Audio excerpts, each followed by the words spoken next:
Hey, you're now listening or watching the Halos in the Infield ToddFox show with your host, ToddFox.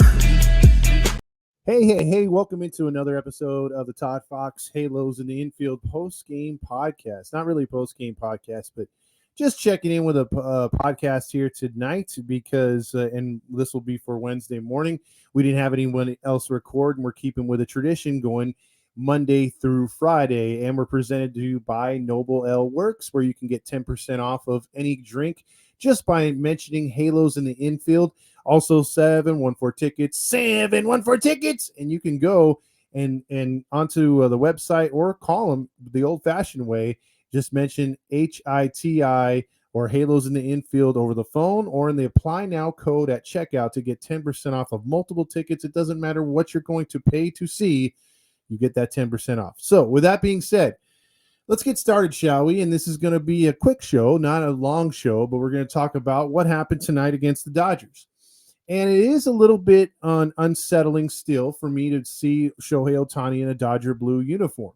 And it's understandable, but at the same time, you know, we kind of saw this coming. It wasn't a big shocker. It would have been more of a shocker had he gone to any other team except the Dodgers.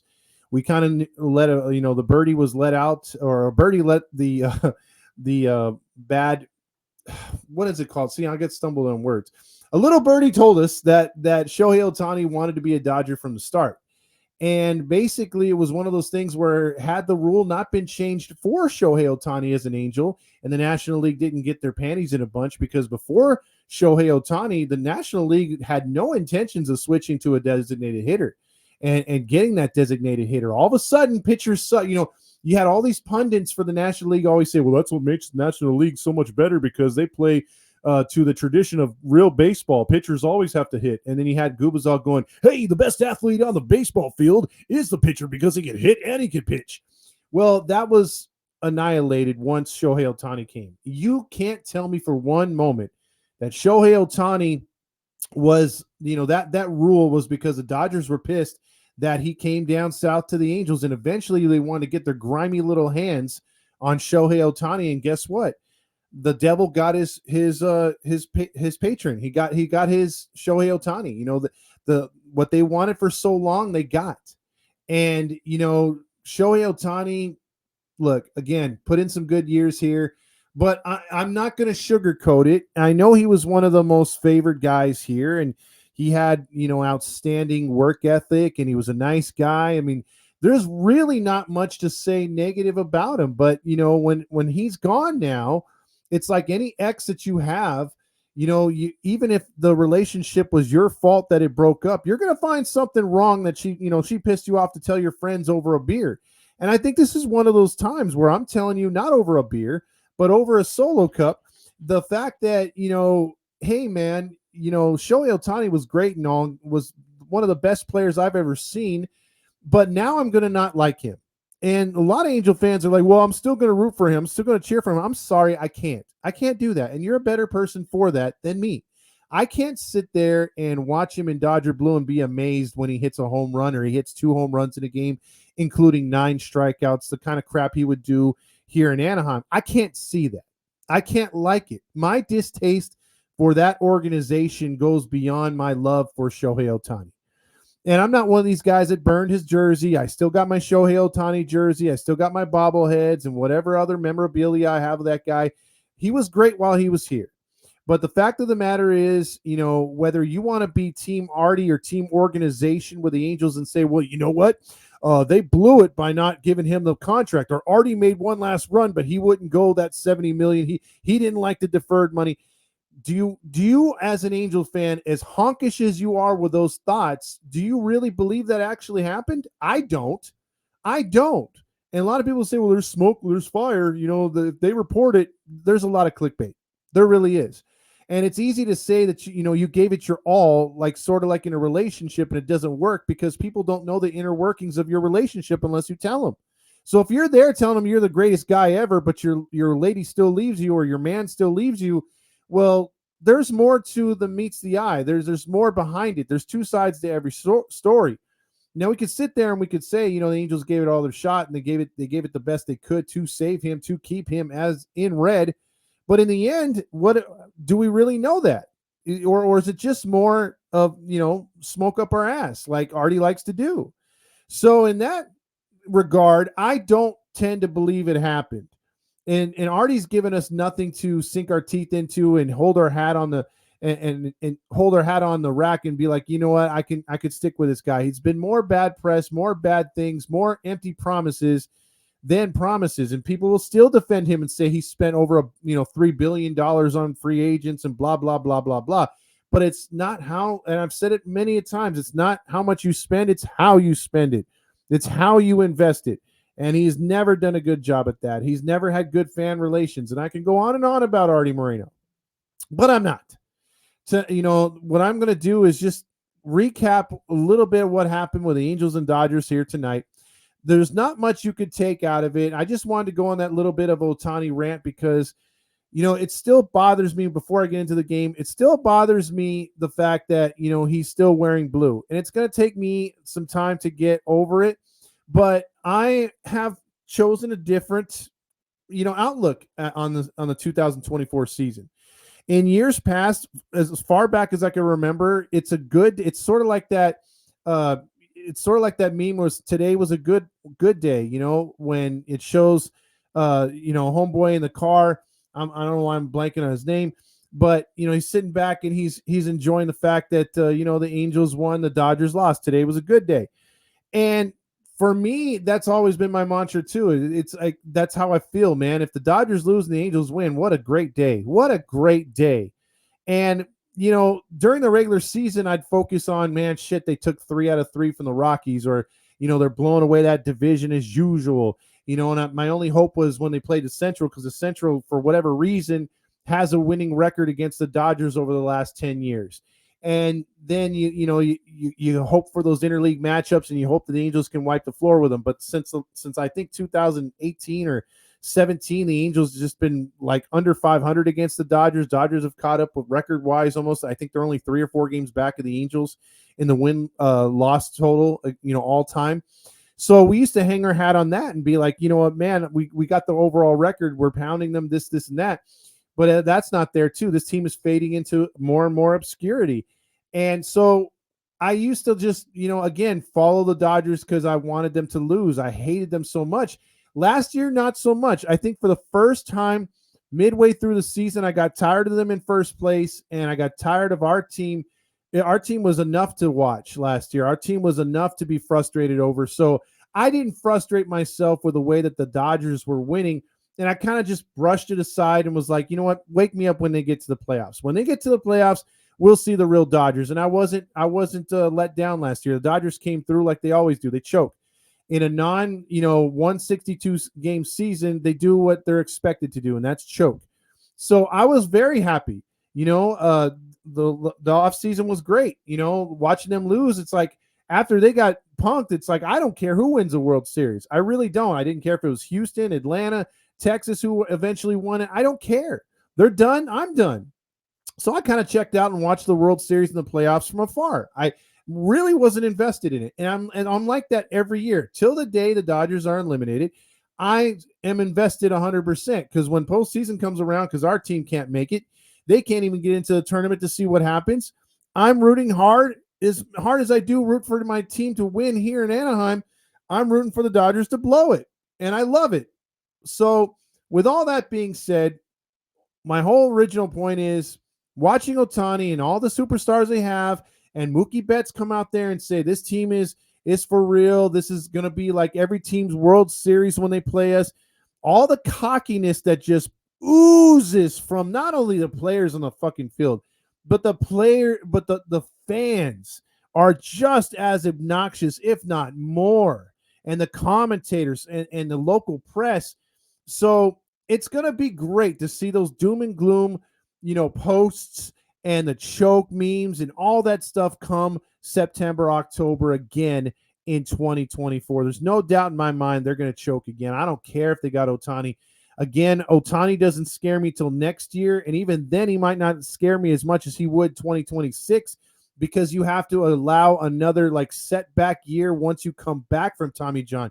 He's not going to be 100%. We've had 2 incidences of him coming back and experiences from him pitching. It takes him a while to get tuned up. This is going to be the 3rd year he's going to lose as a starting pitcher. So a lot of people just don't talk about that. They gloss over it. They ignore his warts. They ignore the fact that this guy's going to demand a 6-man rotation. He's going to mess with the guys they got next year. They're ignoring the fact that Buehler's coming off of Tommy John. It's going to be an exploratory year for him bouncing back and a few other pitchers. And they're just assuming this team's going to walk into the World Series and just win. They're assuming Yamamoto's the real deal. And he probably will be for half the season, if not 3/4 of the season, because just like every international player that comes in, you need to get tape on him. Just like in any other sport, whether it's football, basketball, they could light it up, but it's what you do in the 2nd and 3rd years that defines you and if you can continue your success. Hideo Nomo was a flash in the pan. If you really think about it, he had a couple good years. Once they figured out that tornadoes, he had a no-hitter later on, the tornado windup. They were able to read him, and he didn't turn into a long freaking career. He fizzled out. Same way with Gagne with the roids. He was there blowing everyone away. As soon as they stopped his roids, bam, he's gone. Shanho Park was a flash in the pan for a couple years. Very solid starter. They started to figure him out. He's gone. Look what happened to Hyun-Jin Ryu. So until you get me a body of work that's going to last 10 years, and some people are saying, well, you're a hater. This guy has already done it for a long time. Really? Has he? I haven't seen but 2.5 years of him actually semi-healthy. And even in the healthy years, he's had a couple injuries or a couple setbacks. But he's had, only 2.5 good years out of 6 with the Angels. And we're going into a 7th season where he's not going to be 100%, meaning he might tear the cover off the ball as a hitter with all that protection in that lineup. Damn right. But what's he going to do on the mound? Nada, because he can't pitch this year. So we'll see. We'll see. But I'm very optimistic that, I know the Dodgers are going to be good. But again, wake me up when they get to October. They're just going to choke again. They're going to do that again, and I will not be disappointed once more. So let them talk. It's just going to be funnier when they fall and fade. And my whole point is I'm not going to focus on the regular season whatsoever with the Dodgers. Like I said, like that crappy song that Roger Lodge always plays when the Angels get eliminated. He plays Wake Me Up When September Ends. Wake me up when September ends as far as the Dodgers getting to the postseason, because they will. And once they get there, then the fun starts when they choke and they find creative ways to choke. So I can't wait. Now, getting to the Angels. And I know I took about 12, almost 13 minutes before I can get to the Angels, but getting to my Angels and your Angels, what we're here for. This team, through spring, they played a few games already, about almost 10 or just under 10 games. And so far, again, I've never been one to put any kind of stock in any kind of preseason game. I'm the type of guy and fan where if they play, 24 to 27 games in preseason, if they lose all of them, but players are making individual strides and they look like they're ready for the season, that's all I care about. Wins and losses are completely out the window. Who cares? Because in most of these games, even up to the end, you're putting in guys who should not even be on the roster as your closer. And if they give up a 5 spot in the 9th inning, the Angels had a tough one in Tempe. They lost to the Diamondbacks 9-5. Who cares? Who cares? Those guys aren't going to be in the starting lineup. For me, if you're a real fan, you care about the individual play. You care about the guys who are going to make the rosters. Yes, there's a few guys that you're like, man, this guy's outside the box. His stuff is looking really good in spring, and I think he has a chance to make the roster or be really high up on their list in AAA, and maybe he gets called up in May or June. Those kind of players are exciting to watch in spring training. Your guys who come in there with a 7 ERA from last year, from single A, from double A, and they're in there just to eat up some innings to finish off these games, could care less. I mean, maybe their family or scouts want to see if they could turn it around and have a better, face some semi-major league baseball players by the time they get in the game. There's really not much to take out of it. So spring training for me is just filler. I can't wait to get to the season and to when they whittle down the rosters and you can kind of see who's staying and going, because right now I think it's you're filling out your bullpen, you're getting that fifth starter locked in. You're trying out a couple of these reclamation projects as far as hitters like Sano and Dozier, and you're trying to see if any one of those guys are going to make the team. If Soto's going to make the team, is Adele showing you enough to where he's going to have a good starting spot? Is he going to be like, is Hicks going to overtake him for an outfield spot, or is he going to overtake Hicks and make him the fourth outfielder? All these things that, have to be on Ron Washington's list. And so far, what I've seen from the actual games that I've watched only a handful. But the biggest thing that has stuck out to me, watching the Ron Washington Angels, compared to watching Numbnuts Nevin from last year and, high as a kite Joe Madden the year before, I've noticed that, again, there's not much you could take out of spring except individual play. But the team aspect that I've seen and that I'm getting excited about, the team play that has me really excited is seeing the hitters taking a lot of pitches. And the batter's eye, I don't know if this is the instruction by Washington himself or the hitting coaches, or just this is an overall organization now that we're shifting gears. We're not going Marcus Thames, Paul Sereno, swing for the fences, launch angle, aggression in the box. Because even Trouty Poo, took a walk or two tonight, and these guys were getting hits. Neto wasn't swinging for the fences. He flared one into the outfield. Nice hit by Sano. You had good defense by Sano over there at third because Rendon's vagina was hurting, so he missed another game already in spring training. He's in midseason form already with injuries. And, you had some good at-bats. And I saw an at-bat, too, where, Matt Theis, he came up there and he worked the count full. But he struck out, but he had a nice rip. And, and then you had, Shanawal come up with a nice, easy triple when, guys like Patrick O'Neill and Mark Gubazar, who I love, but, he reads the script too much. He's listening to Artie too much. John Carpino, they want these guys to say a certain thing. And last year it was all about the launch angle. And those tools got up there and got so upset because Shanawal wasn't following protocol. He wasn't hitting the home runs. He's not a sexy first baseman, and so when he hit his first home run, Patrick O'Neill was like, hey, he finally hit a home run. Wow, that took him a long time. It's like, Dick, he's only played like 29, 25 games at the time. Like, why are you pressuring a dude like him to hit home runs when that's not his game? Darren Erstad didn't come out there hitting a bunch of home runs when he first started. He was like 10 and under at first. It's just he was getting hits, getting contact, working walks, and you put a guy like him at the top of the lineup or at 2 in behind Neto, or you put Moniak right there. You like that, Renifo, whatever. So I am really surprised pleasantly that this team is taking a better approach at the plate already. And I'm very excited to see how it pans out into the regular season. Now, two things. If this continues, I'm not concerned, but I'm very pleased and I'm feeling better about the overall hitting.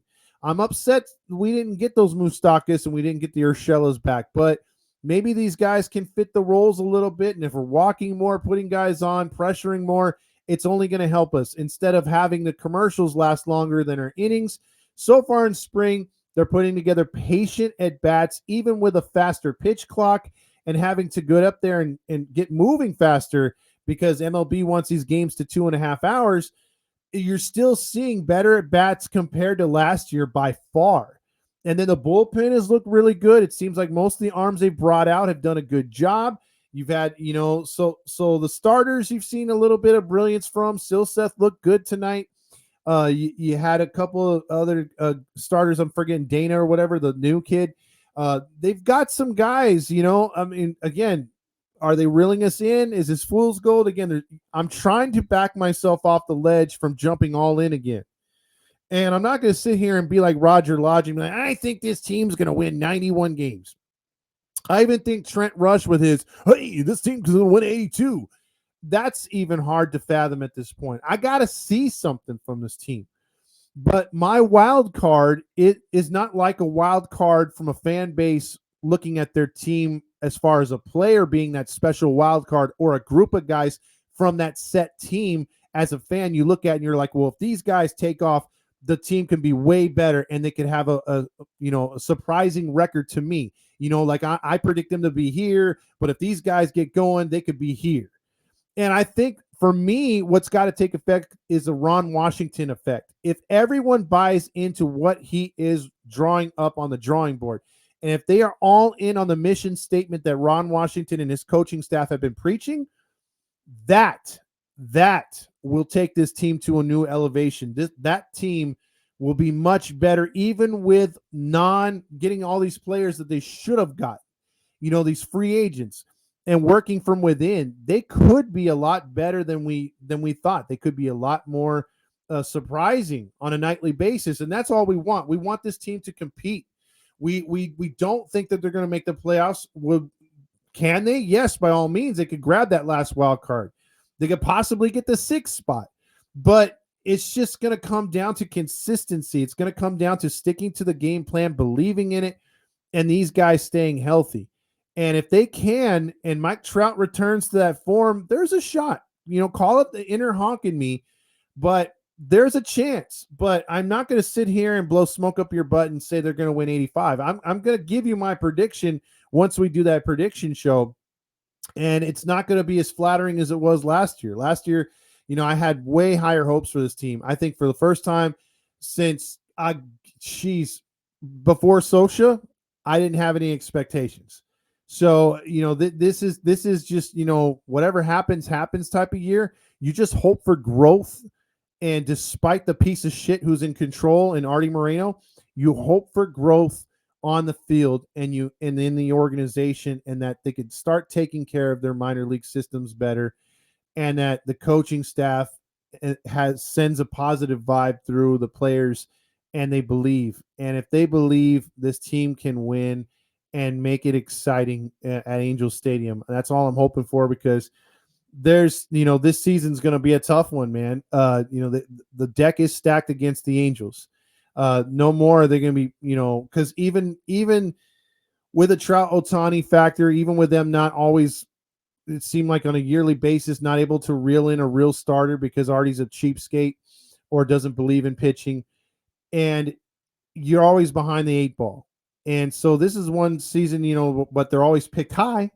They're always rated high on these video games too, but it's not this year. This year, they're just going to go out there and have fun, I think. And if they can do that, they'll keep the fans like you and me involved and intrigued, and not because of Artie, not because of the bobbleheads and the stupid promotions that they have.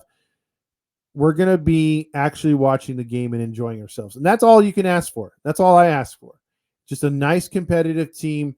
And who knows, again, with Ohtani not being there, with that pressure of him not being there, the pitching staff can relax a little bit. We all know the hitting is going to be better, but the bullpen looks really good on paper. And let's hope that translates to this season, because then all you would need is for these starters to go 5 to 6 innings, and then you could freaking throw it over to that bullpen. But we have to have that mentality, which I think Ron has said that he's not going to put him on these baby-fied, wussy-fied, I pitched last night, therefore I cannot pitch tonight. So if he's keeping that mentality, I'm going to be happy, you're going to be happy, and we're going to see the best that this team can bring to the plate. So I hope you enjoyed the show, and we're going to have more content tomorrow. Stay tuned. But this is my attempt at a show, and I hope that you guys enjoyed it. Until tomorrow, the Angels won tonight 4-0, and we're recapping this here for the morning. And, go Angels.